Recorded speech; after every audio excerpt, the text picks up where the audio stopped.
নমস্কার। আজকে রাখি পূর্ণিমার উপলক্ষে আপনাদের একটা কথা বলতে আসলাম। রাখি পূর্ণিমা মানে ভাই বোনের মিলন বন্ধন। কিন্তু বলুন তো, আজকের দিনে কি আমরা সত্যি ভাইরা বোনেদের সম্মান দিয়ে, স্বাধীনতা দিয়ে এবং সিকিউরিটি করে রাখতে পারছি না বলেই আজকে আমরা ইউটিউবে আজকের দিনে আসলাম। আমরা এতদিন আসিনি, কারণ এই দিনটার জন্য আমি অপেক্ষা করেছিলাম।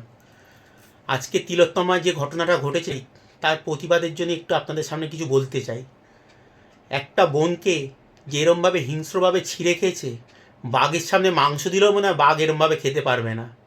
তাই বলি, আমারও তো বউ আছে, কারুর বোন আছে, মেয়ে আছে, তাদের জন্য ভাইরাই তো রুখে দাঁড়াবে। কিন্তু আমরা ভাইরা কি এই রাখি পূর্ণিমার দিন আজকে সত্যি সত্যি নিজেদের সম্মান রাখতে পারছি বোনেদের কাছে, বা কোনো স্বামী তার বউয়ের কাছে রাখতে পারছি? তাই সত্যি কথা বলছি, আপনাদের কাছে করজোড়ে নিবেদন করছি, একটু ছেলেরা সংযত হন।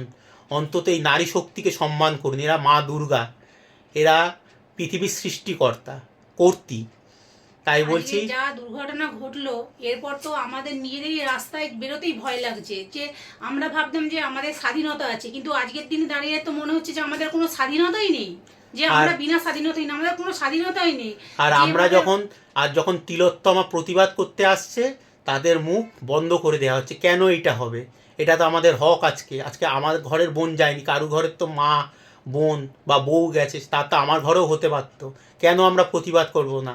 আমরা তো নিরপেক্ষভাবে প্রতিবাদ করছি না, আমরা গুলি চালাচ্ছি না হিংসা ছড়াচ্ছি। তার জন্য কি করছে বাইরের কিছু অরাজকতার লোক আমাদের মুখ বন্ধ করার সৃষ্টি করছে। কেন করবে এটা? এর জন্য আমরা চাই, আমরা প্রতিবাদ করি। এবং আমি ওই বোনের তরফ থেকে আমিও সেমভাবে, এবং আমার বউও সেমভাবে, এও আমার বউ হতে পারে কিন্তু আমার বউ শ্বশুরবাড়িতে তো কারুর বোন।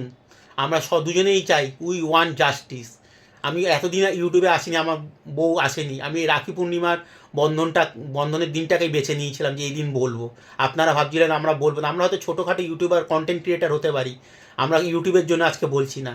আজকে মা বোন মেয়েদের ইজ্জত বাঁচাতে আজকে আমি রাখি পূর্ণিমাটাকে চয়েস করে নিয়েছি। রাখি পূর্ণিমায় রাখি পরিয়ে কি লাভ, যদি আজকে যদি কোনো ছেলে মেয়ের ইজ্জতই না লাগতে পারে, রাখি পূর্ণিমার রবীন্দ্রনাথ ঠাকুর কি করতে তৈরি করেছিল? অন্যের ভাই অন্যকে রেপ করতে যাচ্ছে। তাহলে আজকে রবীন্দ্রনাথ ঠাকুর যে বলেছিল মেলবন্ধন, কিসের মেলবন্ধন? রাখি পূর্ণিমার।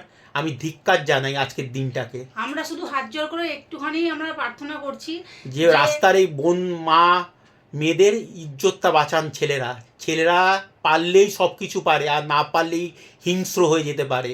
বাঘও এরকম করবে না ওই মেয়েটির সঙ্গে যেমন করা হয়েছে। বাঘের সামনে যদি একটা ছাল ছাড়ানো মুরগি দেন, বাঘ অতটা খেতে পারবে না। আমি এটা চ্যালেঞ্জ দিয়ে বলছি যে যারা এরকম করে তাদের কঠিনতম শাস্তি হোক। এবং আমি ওই তিলোত্তমার জন্য, যে কঠিনতম যারা এরকম কাজ করছে, জঘন্য কাজ করছে, তাদের যেন শাস্তি হয়। এবং আমি ওই তিলোত্তমার জন্য আমিও বলছি উই ওয়ান্ট জাস্টিস।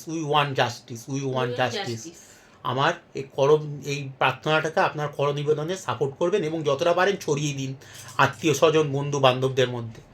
নমস্কার।